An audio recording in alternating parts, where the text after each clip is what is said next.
चलो शुरू करते हैं हम लोग। अच्छा, बेसिक्स पता होगा क्लास 11th के बारे में, कॉमर्स के बारे में, है ना। जैसे इकोनॉमिक्स पहले कभी पढ़े हो? कब पढ़े हो इकोनॉमिक्स? क्लास 9th में? 8 में नहीं था? लो नोट्स लो। 8 में नहीं था इकोनॉमिक्स? अच्छा, वो विलेज ऑफ पालमपुर बोल के चैप्टर था ना स्टार्टिंग में, कौन से क्लास में था? 9th का स्टार्टिंग में था क्या? ठीक है। अच्छा, वहां पे इकोनॉमिक्स पढ़े थे, क्या पढ़े थे इकोनॉमिक्स में? 9th में इकोनॉमिक्स पढ़े हो, 10th में इकोनॉमिक्स पढ़े हो थोड़ा मोड़ा, ठीक है, एसएसटी का पार्ट होता था। क्या पढ़े थे इकोनॉमिक्स, क्या समझ में आया इकोनॉमिक्स क्या होता है? आसपास के बारे में जो हम पढ़ते हैं उसको इकोनॉमिक्स बोलते हैं। चलो ठीक है, एक प्रकार से डेफिनेशन वो भी ठीक है। देखो, अभी तक जो इकोनॉमिक्स तुम पढ़े हो और अब जो तुम आगे पढ़ोगे उसमें बहुत डिफरेंस है, ठीक है। तो जो भी इकोनॉमिक्स अभी तक पढ़े हो उसको पूरा भूल जाना, ठीक है। हम अब स्टार्टिंग से इकोनॉमिक्स शुरू करेंगे। क्या होता है इकोनॉमिक्स, स्टार्टिंग से डेफिनेशन से लेकर बेसिक से हम लोग शुरू करेंगे, ठीक है। अब सबसे पहले स्कूल में या कोई भी, तुम अभी जो समर से पहले स्कूल जा रहे होगे, थोड़ा मोड़ा पढ़ाए होंगे इकोनॉमिक्स, कुछ कुछ। क्या पढ़ाए हैं इकोनॉमिक्स में? अच्छा, हमारे सिलेबस में क्या है वो पता है? कुछ भी आइडिया नहीं है। चलो हम स्टार्टिंग से स्टार्ट करते हैं। देखो, क्लास 11th और क्लास 12th। क्लास 11th में हमारा इकोनॉमिक्स का पेपर जो होता है वो 100 मार्क्स का होता है, ठीक है। 12th में भी इको 100 मार्क्स का होता है। ये तो बेसिक सा नॉलेज है, ठीक है। अब ये इकोनॉमिक्स दो पार्ट में होता है। 11th का में दो पार्ट है और 12th में दो पार्ट है। 11th का जो दो पार्ट है उसमें पहला पार्ट जो हम आज शुरू कर रहे हैं, जिसका नोट्स तुम्हें मिला है, वो है माइक्रो इकोनॉमिक्स।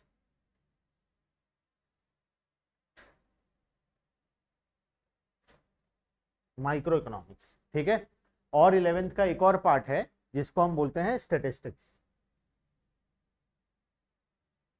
दोनों इक्वली वेटेड है, ठीक है। 50-50 मार्क्स है। 20 मार्क्स का तो प्रैक्टिकल्स होता है, तो दोनों में से 10-10 मार्क्स का प्रैक्टिकल आता है, और दोनों का एग्जाम जो होता है वो 40-40 मार्क्स का होता है, ठीक है। 12th क्लास में फिर से इकोनॉमिक्स दो पार्ट में डिवाइडेड है। पहला जो पार्ट है वो है मैक्रो इकोनॉमिक्स।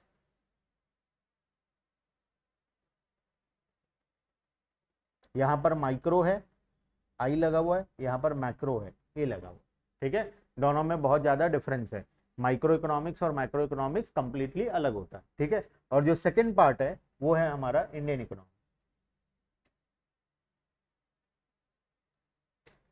बेसिकली ये भी इक्वली डिवाइडेड है 50-50 मार्क्स में। दोनों में से 10-10 मार्क्स का प्रैक्टिकल होता है, 40-40 मार्क्स का तुम्हारा एग्जाम होता है, ठीक है। तो टोटल इस तरीके से हमारा सिलेबस डिवाइडेड है। अभी हम फिलहाल जो शुरू करेंगे वो है हमारा माइक्रो इकोनॉमिक्स, क्लास 11th का माइक्रो इकोनॉमिक्स, ठीक है। उससे पहले, माइक्रो इकोनॉमिक्स शुरू करने से पहले हमको ये समझना है कि इकोनॉमिक्स क्या होता है। What do you mean by economics, है ना। तो अगर कुछ आइडिया है तो बताओ इकोनॉमिक्स क्या होता है। 9th में तुम पढ़े हो थोड़ा सा, 10th में पढ़े हो, फिर 11th भी जब तुम स्कूल गए होगे स्टार्टिंग में समर से पहले, तब भी थोड़ा मोड़ा पढ़े होगे बाई चांस अगर पढ़ाए होंगे तो क्या होता है माइक्रो इकोनॉमिक्स, क्या होता है? What is economics, micro economics तो छोड़ो, इकोनॉमिक्स क्या होता है? एक तो डेफिनेशन आया जो हमारे आसपास में है, वो सबको मिलाकर हम इकोनॉमिक्स बोलते हैं, ठीक है। और क्या? अभी तक क्या क्या सब्जेक्ट्स पढ़ना शुरू किए हो? अकाउंट शुरू कर दियो क्लासेस? बीएसटी का शायद फर्स्ट क्लास है इसके बाद, है ना। तो बीएसटी भी नहीं पढ़े हो कुछ भी, आज पहली बार पढ़ोगे। सिर्फ अभी तक तुम अकाउंट्स पढ़ रहे हो, ठीक है। चलो देखो, हम इकोनॉमिक्स को समझते हैं आसान भाषा में, ठीक है। इकोनॉमिक्स क्या होता है? एक मिनट, हाँ।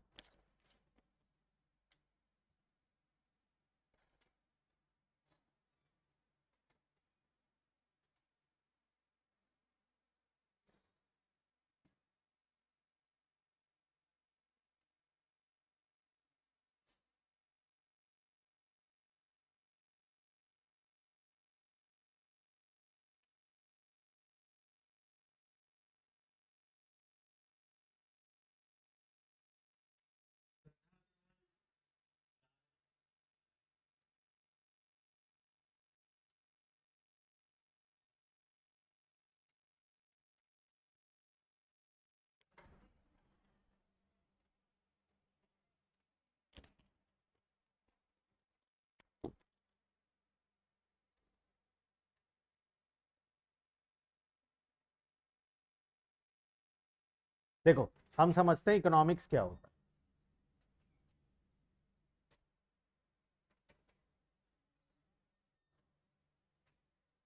हमेशा याद रखना, जब तक कॉन्सेप्ट क्लियर नहीं होगा तब तक हम आगे नहीं बढ़ेंगे, ठीक है। अगर कहीं पर भी डाउट है, कोई भी कॉन्सेप्ट समझ में नहीं आ रहा है, तो दोबारा पूछना है, ठीक है। तीसरी बार पूछना है, चौथी बार पूछना है, पांचवी बार पूछना है, ठीक है। लेकिन जब तक क्लियर नहीं होगा तब तक हम आगे नहीं बढ़ेंगे, ठीक है। तो ये माइंड में बैठा लो। हम अभी के लिए एग्जाम्स के लिए नहीं पढ़ रहे हैं, अभी हम एग्जाम में मार्क्स लाने के लिए नहीं पढ़ रहे हैं। अभी हमारा काम है कि हम किस तरीके से इकोनॉमिक्स को कॉन्सेप्चुअली समझेंगे। फिर जब एग्जाम्स आएगा या जब हम आगे और आगे प्रोसीड करेंगे, तब हम एग्जाम के पॉइंट ऑफ व्यू से भी पढ़ेंगे कि एग्जाम के पॉइंट ऑफ व्यू से क्या क्या लर्न करना है, क्या क्या पढ़ना है, क्या क्या एग्जाम में क्वेश्चन आता है, और वो हम लोग लिखेंगे, ठीक है। उस हिसाब से हम पढ़ेंगे। लेकिन अभी फिलहाल जो हम पढ़ाई कर रहे हैं वो हम कॉन्सेप्चुअल क्लैरिटी के लिए कर रहे हैं, ठीक है। देखो इकोनॉमिक्स क्या होता है। बेसिकली इकोनॉमी में बहुत सारे प्रॉब्लम्स हैं, ठीक है। और ये सारे प्रॉब्लम का जो सॉल्यूशन है वो हमें इकोनॉमिक्स सब्जेक्ट देता है। क्या प्रॉब्लम्स इकोनॉमी में, जैसे हमारे जीवन में जो प्रॉब्लम है वही प्रॉब्लम इकोनॉमी में भी है। हमारे जीवन में क्या प्रॉब्लम है, जैसे पहला प्रॉब्लम तो मान लेते हैं तुम्हें पॉकेट मनी मिलता है। मान लो पॉकेट मनी मिला 1000 रुपीज, ठीक है। हमें पॉकेट मनी मिला 1000 रुपए। अब 1000 रुपए में हमें हमारा पूरा वीक चलाना, एक हफ्ते के लिए 1000 मिला है मान लेते हैं, ठीक है। एक हफ्ता हमें हमारा पूरा गुजारा चलाना है 1000 रुपए में। घर वाले 1000 से ज्यादा देंगे नहीं, और 1000 में हम सेविंग्स करना चाहते नहीं, हम पूरा 1000 खर्चा करना चाहते हैं। हमारे पास बहुत सारे ऑल्टरनेटिव ऑप्शंस हैं। हम पहला ऑप्शन तो फूड में खर्चा करना चाहते हैं, खाना पीने में, ठीक है। दूसरा गाड़ी में पेट्रोल भी भराना है, उसके बाद रिचार्ज भी करना है, और क्या करना रहता है, और क्या पॉकेट मनी का और क्या यूज है। गाड़ी में पेट्रोल भरा लिए, घूमने के लिए हो गया, रिचार्ज करा लिए तो इंटरनेट हो गया, और खाने पीने के लिए हो गया, और क्या चाहिए, सब्सक्रिप्शन वगैरह लेना है, वेरी गुड। सब्सक्राइब करना है बहुत सारे, अमेजोन प्राइम से लेकर नेटफ्लिक्स से लेकर सब कुछ सब्सक्राइब करना है, और क्या करना है, मूवी जाना है, मान लो कोई अच्छा मूवी आया है, ठीक है। कोई मैच हो रहा है, क्रिकेट मैच वगैरह देखने जाना, उसका टिकट खरीदना है, थोड़ा मोड़ा पढ़ाई लिखाई भी करना है, ठीक है। तो स्टडीज में, तो ऐसे बहुत सारे हमारे पास ऑप्शन है, ठीक है। मान लेते हैं फूड में हम खर्चा करना चाहते हैं 700 रुपये, पेट्रोल में 200 रुपये, रिचार्ज में 300 रुपये, सब्सक्रिप्शन का लगेगा 400 रुपये, मूवी टिकट लगेगा 200 रुपये, उसके बाद और कहीं घूमने फिरने जाएंगे कोई टिकट वगैरह 100 रुपये, स्टडीज में मान लो 50 रुपये, ठीक है। तो ये हमारा रेशियो है। अब क्या ये सब कुछ कर पाना पॉसिबल है, दिखाई दे रहा है पॉसिबल ही नहीं है। क्यों पॉसिबल नहीं है, रीजन क्या है, क्यों पॉसिबल नहीं है। बिकॉज हमारे पास पैसा लिमिटेड है, 1000 है सिर्फ हमारे पॉकेट में। अगर हमारे पास 5000 होता या 10,000 होता या अनलिमिटेड होता, मान लो जितना पैसा मांगने से घर वाले दे देते, तो क्या हमें सिलेक्ट करना पड़ता है इसमें से हम क्या करेंगे, क्या अभी हमें क्या प्रॉब्लम फेस करना पड़ रहा है। सबसे पहला प्रॉब्लम हमें सिलेक्शन करना पड़ रहा है कि हम कौन से चीज को पहला प्रायोरिटी देंगे। पेट्रोल भराना सबसे ज्यादा जरूरी है, तो पहला प्रायोरिटी है पेट्रोल भराना। सेकेंड प्रायोरिटी है मोबाइल में रिचार्ज करवाना, तो सेकेंड प्रायोरिटी हो गया हमारा रिचार्ज कराना। हम सब्सक्रिप्शन नहीं लेंगे तो भी चल जाएगा, मूवी नहीं जाएंगे तो भी सेक्रीफाइस कर लेंगे, चल जाएगा। जो नेट रिचार्ज किया ऑनलाइन देख लेंगे मूवी, टिकट नहीं खरीदेंगे तब भी चल जाएगा। स्टडीज में तो छोड़ ही दो, ठीक है, लास्ट ऑप्शन है। यहाँ पर कितना खर्चा हो गया 500, और हम अब क्या चाहते हैं, और बैलेंस 500 हम कहाँ खर्च कर दें, फूड में। तो सबसे पहला प्रॉब्लम जो हमें फेस करना पड़ा वो था सिलेक्शन। हमारे पास सारे ऑप्शंस नहीं थे, हम सारे ऑप्शन को सिलेक्ट नहीं कर सकते, हमें कुछ पर्टिकुलर ऑप्शन को सिलेक्ट करना पड़ेगा, और कुछ ऑप्शंस को हमको सैक्रिफाइस करना पड़ेगा, ठीक है। ये सबसे क्यों करना पड़ रहा है, ये इसके पीछे रीजन क्या है, एक ही रीजन है, बिकॉज हमारे पास जो पैसा है वो क्या है, लिमिटेड। ये जो पैसा है इसको हम क्या बोलते हैं, रिसोर्सेस बोलते हैं। दिस आर रिसोर्सेस, ये रिसोर्सेस है। ये रिसोर्सेस हमारे पास क्या है, लिमिटेड है। अगर ये अनलिमिटेड होता तब तो कोई प्रॉब्लम ही नहीं था, चाहे तुम किसी में कितना भी खर्चा कर लो कोई प्रॉब्लम ही नहीं था, ठीक है। जस्ट बिकॉज रिसोर्सेस लिमिटेड है, इस वजह से हमें यहां पर सिलेक्शन करना पड़ रहा है। अच्छा, दूसरा प्रॉब्लम भी है, ये तो रिसोर्स लिमिटेड का बात हुआ। अगर हमारा, अच्छा ये क्या है, दीज आर आवर वांट्स, ये हमारा वांट्स है, ये नीड्स है, हम जिसको सेटिस्फाई करना चाहते हैं, हमको ये सारी चीजों का रिक्वायरमेंट है। अगर ये लिमिटेड होता, हमारा वांट से लिमिटेड है, मान लो हमें इतना कुछ करना ही नहीं है, हमें सिर्फ फूड में खर्चा करना है 300 रुपए, पेट्रोल में खर्चा करना है 200 रुपए, और रिचार्ज करवाना है 300 रुपए, बस। इसके अलावा और कोई हमारा इच्छा ही नहीं है कुछ करने का। अगर हम इतना कर लिए तो हमारा सारा वांट फुलफिल हो गया। तो क्या ये प्रॉब्लम होता, हमें सिलेक्शन का प्रॉब्लम आता? नहीं आता, तब भी सिलेक्शन का प्रॉब्लम नहीं आता। तो दूसरा प्रॉब्लम क्या है? दूसरा प्रॉब्लम है अनलिमिटेड वांट्स। हमारा जो वांट्स है वो अनलिमिटेड है। हमारा अगर अगर तुम्हें घर वाले इतना रुपए दे दें और बोले अब हो गया, तेरा मन भर गया, तब भी तुम्हारा एक नया वांट निकल कर आ जाएगा कि मुझे एक नया मोबाइल चाहिए। अगर घर वाले मोबाइल भी दिला देना तो फिर एक और नया आ जाएगा, क्या चाहिए? लैपटॉप चाहिए। अभी जैसे 10th पास हो गए हो, अब घर वाले से कुछ ना कुछ डिमांड करोगे तुम, जानता हूं मैं, कोई मोबाइल मांगेगा तो कोई स्कूटी मांगेगा तो कोई कुछ मांगेगा तो कोई कुछ मांगेगा, ठीक है। तुम्हें क्या लगता है, तुम वो वांट अगर घर वाले तुम्हारा पूरा कर देंगे तो तुम्हारा सारा नीड्स फुलफिल हो जाएगा? तुम शांत बैठ जाओगे? नहीं बैठोगे। फिर थोड़े दिन के बाद बोलोगे हमें ये चाहिए, फिर वो फुलफिल हो गया, फिर कुछ दिन के बाद बोलोगे अब हमें ये भी चाहिए। तो ये ह्यूमन नेचर है, ये तुम्हारा नेचर नहीं है, ये हर इंसान का यही नेचर होता है। हम भी ऐसे ही करते थे, 10th पास आउट हुए, हम बोले हमको मोबाइल चाहिए हमारा पर्सनल। आजकल तो मोबाइल 7-8 में मिल जाता है तुम लोगों को, उस टाइम नहीं मिलता था हम लोग को। तो 10th के बाद हम लोग डिमांड किए थे मोबाइल का, फिर जैसे ही मोबाइल मिल गया फिर थोड़े दिन बाद डिमांड किए अब स्कूटी चाहिए, स्कूल कोचिंग आने जाने में, स्कूल आने जाने में प्रॉब्लम हो रहा है। जैसे ही स्कूटी मिल गया फिर डिमांड किए कि लैपटॉप चाहिए, अब हमें पढ़ाई करना है ऑनलाइन। तो ये ह्यूमन नेचर, ठीक है। तो ह्यूमन का जो सबसे बड़ा प्रॉब्लम है, जो सेकंड मोस्ट इंपॉर्टेंट प्रॉब्लम है, वो है अनलिमिटेड वांट्स। हम लोगों का वांट्स अनलिमिटेड होता है। अगर मैं इतना कुछ फुलफिल कर भी लूं तब भी मैं शांत नहीं बैठूंगा, तब भी मेरा कुछ ना कुछ ऐसा वांट होगा जो बच जाएगा। मान लो कपड़ा खरीदना है, नया जूता खरीदना है, घड़ी खरीदना है, मान लो सैलून जाना है, कुछ भी प्रॉब्लम कुछ भी है, वो बहुत सारी चीजें इसमें लिखा हुआ नहीं है, बिकॉज हमारा वांट्स अनलिमिटेड है। हम लिखते जाएंगे तो ये लिस्ट कभी खत्म नहीं होगा। वांट्स आर अनलिमिटेड, जो सेकंड सबसे बड़ा प्रॉब्लम। क्लियर है बात?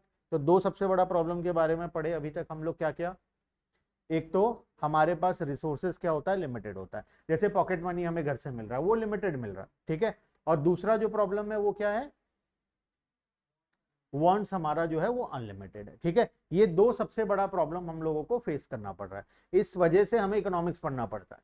अगर ये दोनों में से एक प्रॉब्लम नहीं होता ना तो इकोनॉमिक्स नाम का सब्जेक्ट दुनिया में ही नहीं होता, हमें पढ़ना भी नहीं पड़ता। अगर मान लो रिसोर्स इकोनॉमी में अनलिमिटेड होता तो क्या किसी को ये सब प्रॉब्लम फेस करना पड़ता? जिसको जो चाहिए वो मिल जाता। हमारे पास अगर अनलिमिटेड पैसा होता तो आज के हम पढ़ाई कर रहे होते?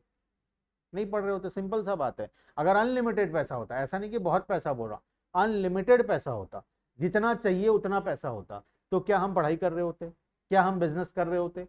क्या हम सुबह आराम जल्दी उठकर काम कर रहे होते? नहीं कर रहे होते, है ना। Just because resources are limited. पहला सबसे बड़ा प्रॉब्लम है रिसोर्स क्या है, लिमिटेड, ठीक है। और दूसरा सबसे बड़ा प्रॉब्लम क्या है, वांट्स हमारा अनलिमिटेड है। हमें जितना भी हमारा वांट फुलफिल कर दिया जाए, एक नया डिमांड, एक नया वांट हम लोगों का आ जाता है। ये सबसे बड़ा प्रॉब्लम है हमारा, सेकंड मोस्ट इंपॉर्टेंट प्रॉब्लम है, ठीक है। क्लियर है बात? इसके साथ एक तीसरा प्रॉब्लम भी है। टोटल 3 प्रॉब्लम होता है इकोनॉमी में। 2 प्रॉब्लम तो समझ में आ गया। पहला प्रॉब्लम था रिसोर्स का लिमिटेड होना, और दूसरा प्रॉब्लम था वांट्स का अनलिमिटेड होना। तीसरा जो सबसे बड़ा प्रॉब्लम है वो है रिसोर्स का बहुत सारा यूज है, ऑल्टरनेट यूज। रिसोर्स का ऑल्टरनेट यूज है।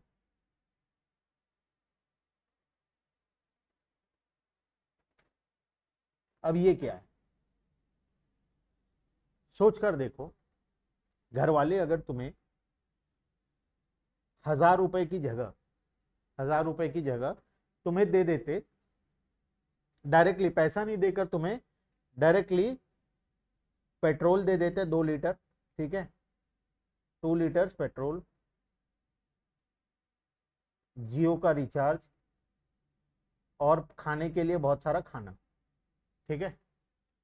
अगर ये दे देते तुम्हें पैसा 1000 रुपए नहीं देकर क्या देते, 2 लीटर पेट्रोल दे दिए, तुम पेट्रोल ही खरीदने वाले थे, पेट्रोल मिल गया।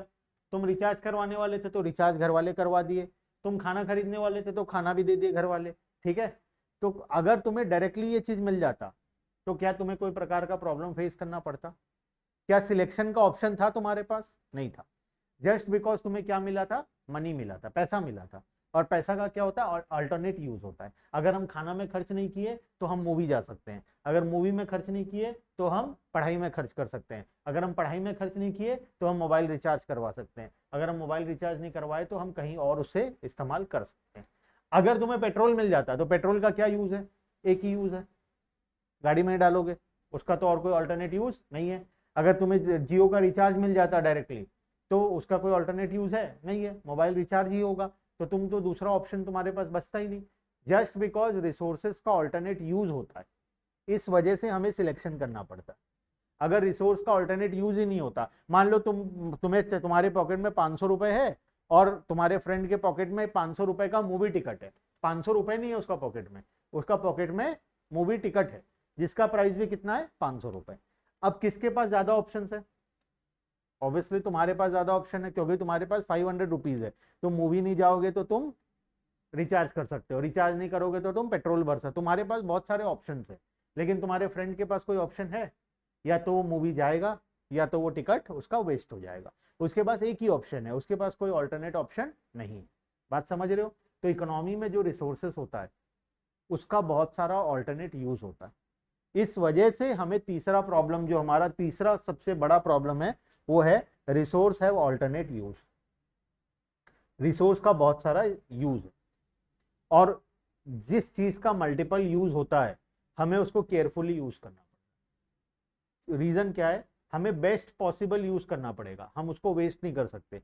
अगर तुम्हारे पास कोई रिसोर्स है जिसका बहुत सारे जगह में इस्तेमाल होता है तो तुम उसको बेस्ट पॉसिबल जगह में इस्तेमाल करोगे और उसको तुम वेस्ट नहीं कर सकते। लेकिन जैसे मूवी टिकट था, मूवी टिकट का बेस्ट पॉसिबल इस्तेमाल क्या हो सकता है, वही मूवी जाकर देखना, अदरवाइज वो वेस्ट हो जाएगा। लेकिन मनी है तुम्हारे पास 500 रुपए, तो मनी का तुम क्या करोगे, बेस्ट पॉसिबल यूज करोगे। बात समझ में आया? तो 3 सबसे बड़ा प्रॉब्लम हमें फेस करना पड़ता है। पहला प्रॉब्लम है लिमिटेड रिसोर्सेज, दूसरा प्रॉब्लम है अनलिमिटेड वांट्स, और तीसरा प्रॉब्लम है हमारा ऑल्टरनेट यूज, रिसोर्स का ऑल्टरनेट यूज होना।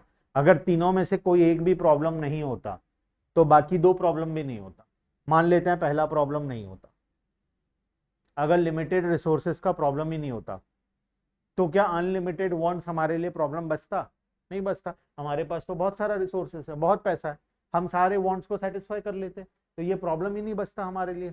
ऑल्टरनेट यूज का भी प्रॉब्लम नहीं बचता, रीजन हर जगह इस्तेमाल कर लेते, बहुत पैसा है ना, अनलिमिटेड पैसा है, जो जो चाहिए सब आ जाएगा, तो हमें क्यों सिलेक्शन करना? ठीक है, मान लेते हैं पहला प्रॉब्लम एग्जिस्ट करता है, सेकंड एग्जिस्ट नहीं करता। अगर अनलिमिटेड वांट्स नहीं होता, हमारा वांट्स ही लिमिटेड होता, हमें कुछ करने का इच्छा ही नहीं है, हमारा वांट्स है कि 2 वक्त का खाना मिल जाए, कपड़ा मिल जाए रहे और लाइट पंखा मिल जाए बैठ के रहने के लिए, बस, तो उतना सेटिस्फाई हो गया, तो क्या और तुम्हारे लिए इकोनॉमी में कोई प्रॉब्लम बचेगा? नहीं। तब तुम लिमिटेड रिसोर्सेज का प्रॉब्लम ही नहीं है तुम्हारे लिए, है ना, क्योंकि रिसोर्स तुम्हारा वांट्स ही अगर नहीं है तो रिसोर्स लिमिट होने से तुम्हें कोई प्रॉब्लम होगा नहीं, ऑल्टरनेट यूज का भी तुम्हें प्रॉब्लम नहीं आएगा। ठीक है, तो तीनों प्रॉब्लम एक दूसरे से रिलेटेड है, ऑल 3 प्रॉब्लम्स एक दूसरे से रिलेटेड है, और इन तीनों प्रॉब्लम की वजह से ही हमें इकोनॉमिक्स नाम का सब्जेक्ट पढ़ना पड़ता है। अगर ये तीनों प्रॉब्लम्स में से कोई एक प्रॉब्लम भी नहीं होता तो हमें इकोनॉमिक्स पढ़ना ही नहीं पड़ता। चलो मैं बात किया, अपना एग्जांपल लिया, हमारे पास रिसोर्सेस लिमिटेड है, हमारे पास रिसोर्सेस लिमिटेड है, पैसा लिमिटेड है हमारे पास, ठीक है, अगर हम ज्यादा खर्च करेंगे तो खत्म हो जाएगा एक पॉइंट ऑफ टाइम के बाद। क्या अंबानी के पास भी लिमिटेड है? अंबानी कौन है? इंडिया का सबसे रिचेस्ट पर्सन है, क्या उसके पास भी लिमिटेड है? या वर्ल्ड का सबसे अमीर आदमी है अभी, जो थोड़े दिन पहले एलन मस्क था शायद, है ना, तो उसके पास क्या लिमिटेड है रिसोर्स, कि उनके पास अनलिमिटेड है? सोच कर बताना, उनके पास लिमिटेड है या उनके पास अनलिमिटेड है? उनके पास लिमिटेड ही है। दुनिया में हर इंसान के पास रिसोर्स लिमिटेड होता है। आज हमारे पास मान लो 10 लाख रुपए है, तो हमारा वांट है कि हम एक बाइक खरीदेंगे, 2 लाख रुपए का बाइक खरीदना है। हमारे पास 10 लाख रुपए, तो हमारा नीड है कि हम 8 लाख रुपए का कार खरीदना चाहते हैं। उनके पास 10,000 करोड़ है, तो उनको 8,000 करोड़ का कंपनी खरीदना है। उनका वांट भी उतना बड़ा है, उनके पास रिसोर्स जितना बड़ा है, उनका वांट्स भी उतना बड़ा है। एलन मस्क कंट्री खरीदना चाहता है, हम जमीन खरीदना चाहते हैं 2 डिसमिल 5 डिसमिल, वो पूरे कंट्री को खरीदना चाहता है। हम कोई कंपनी का प्रोडक्ट खरीदना, हम कार खरीदना चाहते हैं, वो कार बनाने वाली कंपनी को खरीदना चाहता है। ठीक है, तो उसके वांट्स भी उतने बड़े हैं, उसके पास रिसोर्सेस भी उतना ज्यादा है। हमारे वांट्स भी उतने छोटे हैं और हमारा रिसोर्सेस भी उतना कम है। लेकिन हर इंसान के पास लिमिटेड रिसोर्सेस होता है।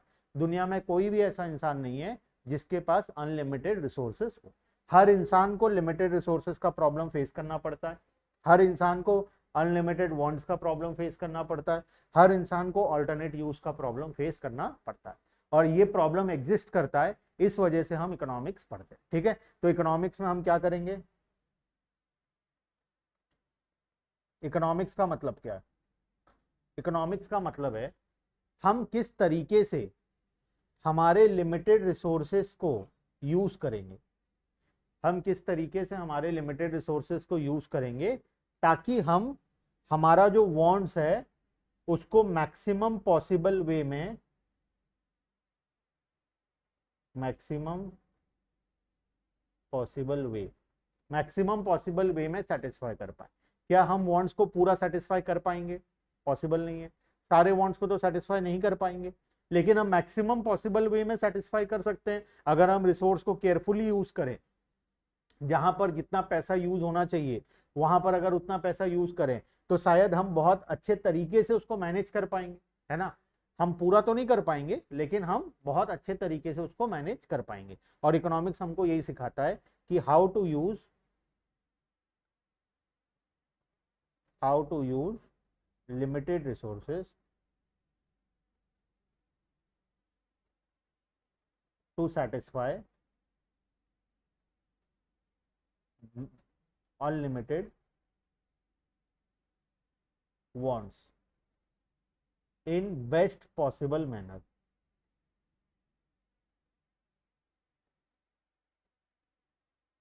किस तरीके से हम लिमिटेड रिसोर्सेज को यूज करेंगे ताकि हम हमारे अनलिमिटेड वांट्स को बेस्ट पॉसिबल मैनर में सेटिस्फाई कर पाए।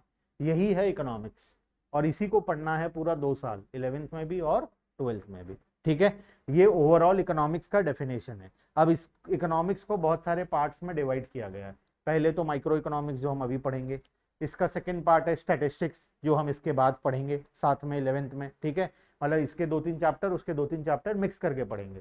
फिर 12th जाएंगे तब हमें और 2 प्रकार का इकोनॉमिक्स पढ़ना पड़ेगा, एक तो है मैक्रो इकोनॉमिक्स और एक है इंडियन इकोनॉमिक्स। ठीक है, तो हम 11th और 12th में मिलाकर 4 प्रकार का इकोनॉमिक्स टोटल पढ़ने वाले। ठीक है, अभी माइक्रो और स्टैट्स, और 12th में मैक्रो और इंडियन इकोनॉमिक्स। ठीक है, चलो आ जाओ, बुक में आ जाओ, एक बार इकोनॉमिक्स का डेफिनेशन देखो क्या बोलता है। इकोनॉमिक्स का डेफिनेशन, मीनिंग ऑफ इकोनॉमिक्स खुद से पढ़ो, शायद समझ में आ जाए। अब इकोनॉमिक्स का डेफिनेशन,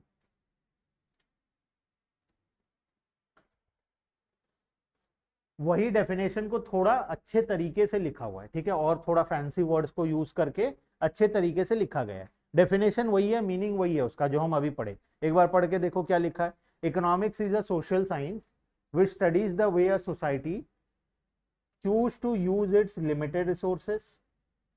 सबसे पहला problem, limited resources which have alternate use, जो हम तीसरा प्रॉब्लम लिखे थे अभी, जिसका ऑल्टरनेट यूज भी है, to produce goods and services and to distribute them among different groups of people। ठीक है, रिसोर्सेस को यूज करके गुड्स एंड सर्विसेज बनाना है। हम हमारा एग्जांपल लिए थे, हम पॉकेट मनी 1000 रुपए में हम हमारे वांट्स को सेटिस्फाई कर रहे थे। इकोनॉमी को क्या करना है? इकोनॉमी को रिसोर्सेस को यूज करके अपने बड़े बड़े फैक्ट्रीज को चलाना है, पूरे इकोनॉमी को चलाना है। तो इकोनॉमी किस तरीके से अपने लिमिटेड रिसोर्सेज को यूज करेगा, choose to use its limited resources, जिसका ऑल्टरनेट यूज भी है, जिसका बहुत सारा ऑल्टरनेट यूज है। जैसे मान लो पेट्रोल, हमारे लिए ऑल्टरनेट यूज नहीं है पेट्रोल का, हम स्कूटी में डालेंगे बात खत्म, लेकिन इकोनॉमी के लिए तो पेट्रोल का बहुत सारा यूजेस है, ठीक है, इलेक्ट्रिसिटी जनरेट करने से लेकर गाड़ी चलाने से लेकर और हजारों यूज है इकोनॉमी को पेट्रोल का, ठीक है। तो हर एक रिसोर्सेज का मल्टीपल यूजेस होता है, ऑल्टरनेट यूज होता है। To produce goods and services, हम उस रिसोर्सेज को यूज करके क्या प्रोड्यूस करेंगे, गुड्स एंड सर्विसेज प्रोड्यूस करेंगे और उसको डिस्ट्रीब्यूट करेंगे पूरे डिफरेंट ग्रुप्स ऑफ पीपल में, मतलब पूरे इकोनॉमी में हम लोग उसको डिस्ट्रीब्यूट करेंगे। डिस्ट्रीब्यूट करने का मतलब फ्री में देना नहीं होता, हम इकोनॉमी में उसको बेचेंगे, अवेलेबल करवाएंगे। क्लियर है बात, ठीक है। तो इकोनॉमिक्स में हम क्या करने वाले हैं, पूरे इकोनॉमिक्स में हम क्या पढ़ने वाले हैं स्टार्टिंग से लास्ट तक 2 साल के अंदर, लिमिटेड रिसोर्स को हम किस तरीके से बेस्ट पॉसिबल मैनर में यूटिलाइज करेंगे ताकि हम हमारे वांट्स को मैक्सिमम पॉसिबल वे में सेटिस्फाई कर पाए। कंप्लीटली तो सेटिस्फाई नहीं कर पाएंगे, मैक्सिमम पॉसिबल वे में हम उसको सेटिस्फाई करेंगे। क्लियर है बात, ठीक है। आ जाओ, 3 तो प्रॉब्लम है यहाँ पर, देखो reasons for economic problem, economic problems.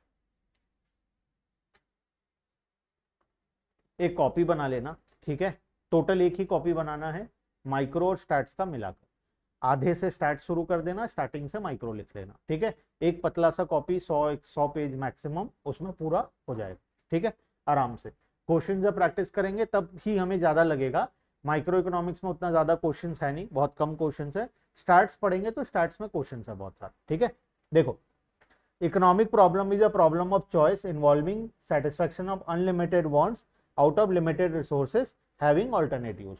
तीनों प्रॉब्लम को डिटेल में बताया गया। पहला प्रॉब्लम स्कैर्सिटी ऑफ रिसोर्सेज, मतलब लिमिटेड रिसोर्सेज।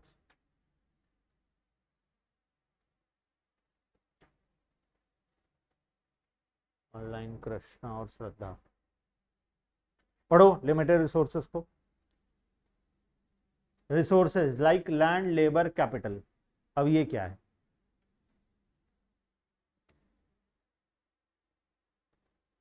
नॉर्मली जब तुम क्लास 12th में जाओगे, अभी 11th में तो नहीं है ये टॉपिक, 12th में जाओगे तो तुम्हें समझ में आएगा कि मेनली 4 प्रकार का रिसोर्सेस होता है, ठीक है, जो नीड होता है किसी भी बिजनेस को चलाने के लिए। 4 प्रकार का रिसोर्सेस, लैंड, लेबर, कैपिटल और एंटरप्राइज, 4 प्रकार का रिसोर्सेस होता है। यहाँ पर 3 नाम लिखा हुआ है, लैंड, लेबर, कैपिटल और एक होता है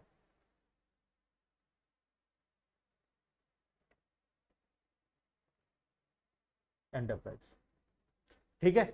ये 4 प्रकार के रिसोर्सेज को यूज करके हम किसी भी बिजनेस को चला सकते हैं। अब ये हम डिटेल में पढ़ेंगे क्लास 12th में जब जाएंगे तब, अभी ये 11th का टॉपिक नहीं है। 11th में हमें बस इतना समझना है कि रिसोर्सेस लिमिटेड होता है in relation to their demand, an economy can not produce all what people want. हम सब कुछ नहीं बना सकते, हम हर कुछ मैन्युफैक्चर नहीं कर सकते। आज अगर तुम्हें एक बिजनेस करना दिया जाए, तुम्हें घर वाले बोले कि बिजनेस करो, ठीक है, पढ़ाई लिखाई खत्म हो गया, जितना पढ़ना था पढ़ लिए, अब आ जाओ बिजनेस में, क्या बिजनेस करोगे, सबसे पहला डिसीजन क्या लोगे। मान लो तुम्हें कोई भी बिजनेस करना है तो सबसे पहला तुम्हारा डिसीजन क्या होगा, फर्स्ट डिसीजन क्या होगा, क्या बिजनेस करेंगे, ये तो सोचना पड़ेगा ना। रेस्टोरेंट खोलेंगे, होटल खोलेंगे, गाड़ी चलाएंगे, कि किराने का शॉप खोलेंगे, फैंसी स्टोर खोलेंगे, कोई मॉल खोलेंगे, क्या कब करेंगे, कपड़े बेचेंगे, क्या करेंगे, कौन सा बिजनेस करेंगे। क्या तुम सारे बिजनेस कर सकते हो, तुम कपड़े भी बेच लोगे, तुम गाड़ी भी चला लोगे, तुम पेट्रोल पंप भी कर लोगे, तुम स्कूल भी चला लोगे, तुम हॉस्पिटल भी चला लोगे, क्या पॉसिबल है, नहीं। इसका मतलब क्लियर है कि हम सारा काम नहीं कर सकते, हमें सिलेक्ट करना पड़ेगा कि हम कौन सा काम करेंगे और कौन सा काम नहीं करेंगे, ठीक है। तो इकोनॉमी को भी डिसीजन लेना पड़ता है कि वो क्या प्रोड्यूस करेगा और क्या प्रोड्यूस नहीं करेगा, क्योंकि हर कुछ प्रोड्यूस करना पॉसिबल नहीं है। अगर कोई इकोनॉमी हर चीज प्रोड्यूस कर पाता तो इंडिया में पॉवर्टी होता ही नहीं, हर इंसान को खाना मिलता, हर इंसान के पास कपड़े होते, हर इंसान के पास घर होता, हर बच्चा स्कूल जाता, हर सभी को अच्छा हॉस्पिटल में ट्रीटमेंट मिलता। लेकिन हम सारा वांट्स को सेटिस्फाई नहीं कर सकते, रीजन हमारे पास उतना रिसोर्सेस नहीं है।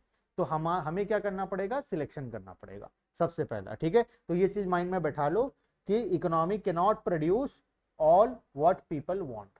जो लोगों को चाहिए हम सब कुछ नहीं बना सकते, हम सिर्फ उसमें से कुछ चीजों को बना सकते हैं, और वो हमें डिसीजन लेना है कि हम क्या बनाएंगे और क्या नहीं बनाएंगे। क्लियर है बात, ठीक है। Second, unlimited human wants. पढ़ो एक बार अनलिमिटेड ह्यूमन वांट्स को। Human wants are never ending, they can never be fully satisfied. हमारा वांट्स कभी भी फुल्ली सेटिस्फाइड नहीं हो सकता।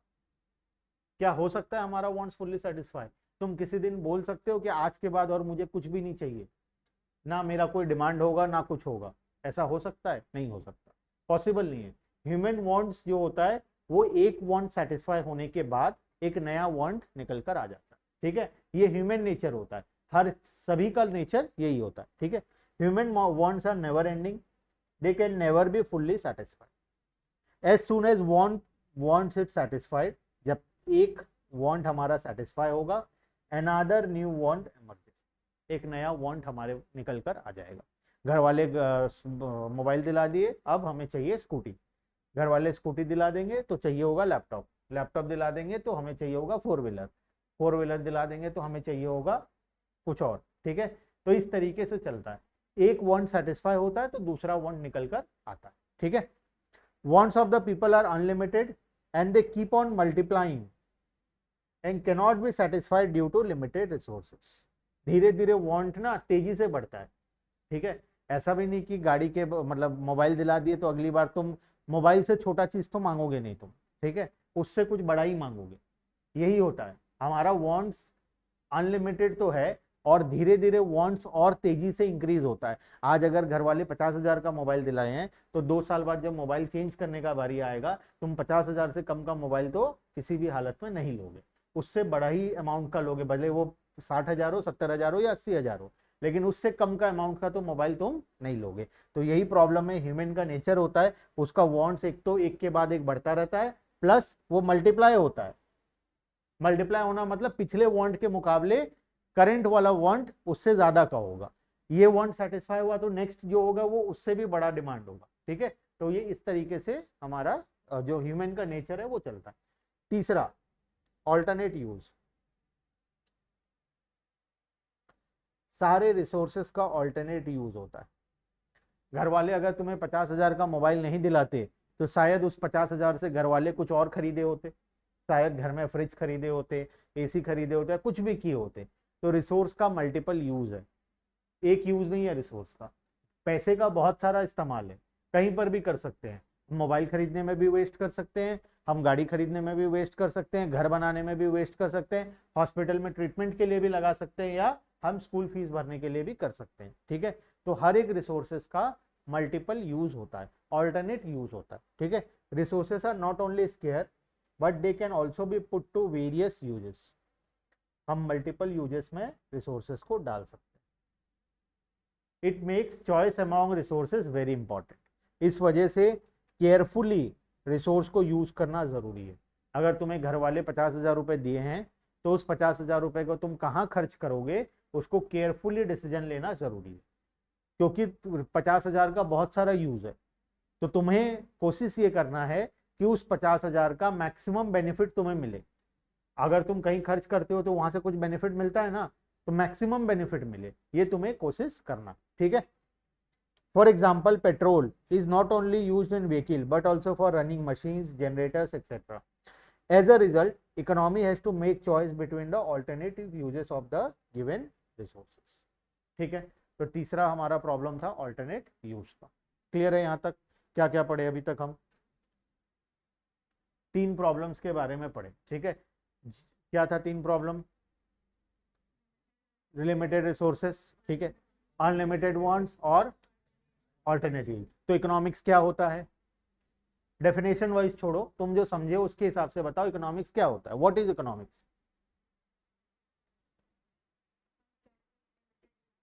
Very good, very good. हम किस तरीके से जो रिसोर्सेस हमारे पास लिमिटेड है उसको बेस्ट पॉसिबल मैनर में इस्तेमाल करके हमारा जो वांट्स है उसको हम सेटिस्फाई करेंगे। हम वांट्स को क्या कंप्लीटली सेटिस्फाई कर सकते हैं? नहीं कर सकते। क्यों नहीं कर सकते? बिकॉज हमारे पास रिसोर्सेस लिमिटेड है। तो हम कोशिश ये करेंगे कि बेस्ट पॉसिबल मैनर में हमारा वांट सेटिस्फाई हो, ज्यादा से ज्यादा सेटिस्फाई हो। हम रिसोर्स को वेस्ट ना करें, क्योंकि ऐसे ही वो लिमिटेड है, और जो चीज लिमिटेड है हम उसको वेस्ट नहीं कर सकते। तो हमारा कोशिश ये रहेगा कि रिसोर्स बिल्कुल भी वेस्ट नहीं होना चाहिए, और हमारा जो वांट्स है वो मैक्सिमम पॉसिबल मैनर में सेटिस्फाई होना चाहिए। क्लियर है यहां तक? ठीक है। अब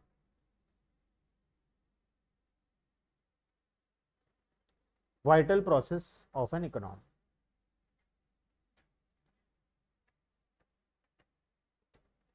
कहाँ कहाँ पर एडमिशन किए हो तुम लोग स्कूल? क्या सोचे हो प्लानिंग? तुम कहाँ पर अभी तक? वैदिक सोच रहे हैं। तुम? संस्कार। संस्कार। तुम्हारा तो विलाई, ठीक है। तुम्हारा? विकास। तुम्हारा तो विलाई है। तुम्हारा? वैदिक। Very good. चलो ठीक।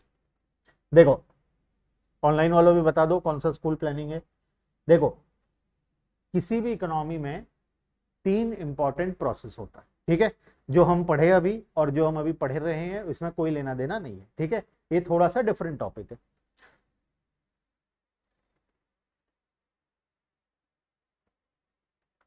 तीन इंपॉर्टेंट प्रोसेस होता है। प्रोडक्शन, पहले दो को समझते हैं, प्रोडक्शन और कंजम्पशन। प्रोडक्शन कहां पर होता है? फैक्ट्री में।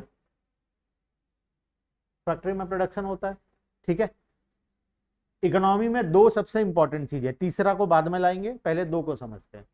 किसी भी इकोनॉमी को चलाने के लिए ये दो चीज सबसे ज्यादा इंपॉर्टेंट है। इकोनॉमी में प्रोडक्शन होना चाहिए और इकोनॉमी में कंजम्पशन होना चाहिए। दोनों में से अगर कोई एक भी चीज रुका तो पूरा काम रुक जाएगा, ठीक है। अब क्यों ऐसा बोल रहा हूं, देखो, मान लो एक आइसक्रीम फैक्ट्री, आइसक्रीम बनाते हैं हम लोग, ठीक है। आइसक्रीम बनाकर हम हमारे गोडाउन में रखते हैं, गोडाउन में स्टोर करते हैं। इस गोडाउन का कैपेसिटी है 1 लाख आइसक्रीम यहाँ पर स्टोर हो पाए, ठीक है। हम नया फैक्ट्री बैठाए, आइसक्रीम बनाना शुरू किए, 1 लाख आइसक्रीम बन गया, गोडाउन फुल हो गया, ठीक है। बहुत सारे लेबर को हायर किए थे, 100 लेबर को हायर किए थे, फैक्ट्री में सारे मशीन लगाए थे, सारा प्रकार का काम हम लोग कर लिए थे। और उसके बाद जब हम आइसक्रीम बनाना शुरू किए तो हमारा गोडाउन का कैपेसिटी था 1 लाख आइसक्रीम हम लोग स्टोर करके रख सकते हैं, ठीक है। तो हम 1 लाख आइसक्रीम बना लिए, गोडाउन फुल हो गया। अब क्या?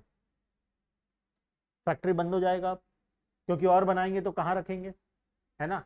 और बनाएंगे तो रखने को जगह नहीं है, और अगर रखने को जगह नहीं होगा तो खराब हो जाएगा। तो इससे बेटर क्या करें, हम फैक्ट्री बंद कर दें। या दूसरा ऑप्शन क्या है, एक काम कर सकते हैं, इसमें से कुछ आइसक्रीम को सेल कर सकते हैं। जैसे जैसे सेल होता जाएगा वैसे वैसे प्रोडक्शन होता जाएगा, ठीक है। तो अब इकोनॉमी में क्या चलने लगा है, अब ये कंटिन्यूअस प्रोसेस चलने लगा है। हम आइसक्रीम बनाते जाते हैं, गोडाउन में आता है, गोडाउन से कंजम्पशन होता है, फिर बनता है, गोडाउन में आता है, गोडाउन से कंजम्पशन होता है। ये चल रहा है। हर रोज हम 1 लाख आइसक्रीम बना रहे हैं, हर रोज 1 लाख आइसक्रीम मार्केट में बिक जा रहा है, और हर रोज फिर हम नया प्रोडक्शन कर रहे हैं, और ये प्रोसेस कंटिन्यूअसली चल रहा है, ठीक है। अचानक से एक दिन क्या हुआ कि कंजम्पशन बंद हो गया, ये बंद हो गया। ये बंद होते ही क्या होगा, ये बंद होते ही क्या होगा, गोडाउन फुल हो जाएगा। कंजम्पशन नहीं हुआ मतलब माल माल मार्केट में नहीं बिका। अगर हमारा प्रोडक्ट मार्केट में नहीं बिका तो प्रोडक्शन हमारा इमीडिएटली स्टॉप हो जाएगा, क्योंकि गोडाउन फुल हो गया, अब रखने को जगह नहीं है। तो अब हम क्या करेंगे, फैक्ट्री को बंद कर देंगे। फैक्ट्री बंद होते ही सारे लेबर घर चले गए, सब छुट्टी सबका। अब जब लेबर घर चले गए तो उनको सैलरी भी नहीं मिलेगा, किसी को सैलरी भी नहीं मिल रहा है। तो अगर कंजम्पशन बंद हुआ तो प्रोडक्शन भी ऑटोमेटिकली बंद हो गया, ठीक है। मान लेते हैं कंजम्पशन बंद नहीं हुआ था लेकिन प्रोडक्शन बंद हो गया। अगर प्रोडक्शन बंद हो गया तो अल्टीमेटली एक दिन के बाद कंजम्पशन भी बंद हो जाएगा, क्योंकि गोडाउन खाली हो जाएगा। गोडाउन खाली होते ही अब माल है ही नहीं बेचने को, जब बेचने को ही नहीं है तो कंजम्पशन भी बंद हो जाएगा। तो बेसिकली समझाने का मतलब ये है कि इकोनॉमी में प्रोडक्शन और कंजम्पशन दोनों एक साथ होता है। एक बंद हुआ तो दूसरा का बंद होना निश्चित है, ठीक है। एक दिन बाद, 2 दिन बाद, 10 दिन बाद बंद होगा ही होगा। जितने दिन का स्टॉक रखने के लिए गोडाउन में जगह है उतना दिन तक चलेगा, उसके बाद प्रोडक्शन भी बंद हो जाएगा। और अगर पहले कंजम्पशन बंद हुआ है तो प्रोडक्शन बाद में बंद होगा, पहले प्रोडक्शन बंद हुआ है तो बाद में कंजम्पशन जाकर बंद हो जाएगा। क्लियर है बात? ठीक है, तो ये इकोनॉमी के लिए सबसे इंपॉर्टेंट दो प्रोसेस होता है। जब तक प्रोडक्शन नहीं होगा तब तक कंजम्पशन कैसे होगा? प्रोडक्शन ही नहीं होगा तो कंजम्पशन नहीं हो सकता, और कंजम्पशन नहीं होगा तो प्रोडक्शन नहीं हो सकता। सिंपल सा बात है ना? प्रोडक्शन नहीं होगा तो कंजम्पशन होना पॉसिबल ही नहीं है, कंजम्पशन नहीं होगा तो प्रोडक्शन होना पॉसिबल नहीं है। ठीक है, अब ये तो सिंपल भाषा में समझ में आ गया। अब इसके अंदर टेक्निकली चलते हैं। प्रोडक्शन होता है तो क्या होता है? लेबर काम करते हैं, बहुत सारे लेबर आए, सब काम किए। ठीक है, ये सब जब काम करेंगे तो इनको क्या मिलेगा? सैलरी मिलेगा। अब इस सैलरी का ये लोग क्या करेंगे? तुम पूरे इकोनॉमी को, इंडिया को एज अ होल सोचो। इंडिया में सिर्फ एक ही काम होता है, आइसक्रीम बनता है और आइसक्रीम बिकता है। ठीक है, हर कोई आइसक्रीम खाते हैं, हर कोई आइसक्रीम खरीदते हैं और हर कोई आइसक्रीम ही कंज्यूम करते हैं। ऐसा इमेजिन करो एक बार, एक ही प्रोडक्ट है हमारे पास, ठीक है, और एक ही फैक्ट्री है, हर कोई उसी में काम करते हैं, वहीं से सैलरी मिलता है और वहीं पे कंज्यूम करते हैं, वो लोग आइसक्रीम ही कंज्यूम करते हैं। तो मान लेते हैं अगर फैक्ट्री बंद हो गया, प्रोडक्शन अगर बंद हो गया, तो इनको सैलरी मिलना बंद हो गया। अगर इनको सैलरी नहीं मिलेगा तो ये लोग आइसक्रीम खरीदेंगे? नहीं खरीदेंगे। तो अल्टीमेटली कंजम्पशन भी बंद हो जाएगा। कंजम्पशन बंद हो गया तो फैक्ट्री वाले को क्या पैसा मिलेगा? नहीं मिलेगा। तो फैक्ट्री वाला फिर से प्रोडक्शन कैसे करेगा? प्रोडक्शन करने के लिए क्या चाहिए? पैसा चाहिए। अगर उसको पैसा ही नहीं है उसके पास तो वो कहां से प्रोडक्शन करेगा? और अगर वो प्रोडक्शन नहीं करेगा तो सैलरी नहीं मिलेगा, और सैलरी नहीं मिलेगा तो आइसक्रीम बिकेगा नहीं। बात समझ रहे हो किस तरीके से रिलेटेड है? प्रोडक्शन से कंजम्पशन रिलेटेड है, नॉर्मली समझ में आ गया था, लेकिन अगर हम टेक्निकली अंदर जाएं तो इन टर्म्स ऑफ मनी भी दोनों एक दूसरे से रिलेटेड है। जब तक प्रोडक्शन नहीं होगा तब तक लोगों को सैलरी नहीं मिलेगा, लोगों को उनका पैसा नहीं मिलेगा। जब तक उनको उनका पैसा नहीं मिलेगा तब तक वो लोग पैसा खर्च नहीं करेंगे, और पैसा खर्च नहीं करेंगे मतलब दुकान जो जो प्रोड्यूस हुआ तो वो बिका ही नहीं। अगर वो बिका ही नहीं तो क्या फिर से प्रोड्यूस होगा? नहीं होगा। तो ये एक चेन सिस्टम है और ये चेन सिस्टम में चलता है। क्लियर है बात? ठीक है यहाँ तक? ठीक है, चलो इसके बाद का डिटेल हम लोग नेक्स्ट क्लास में आगे कंटिन्यू करेंगे। ठीक है, ऑनलाइन श्रद्धा और कृष्णा। ठीक है।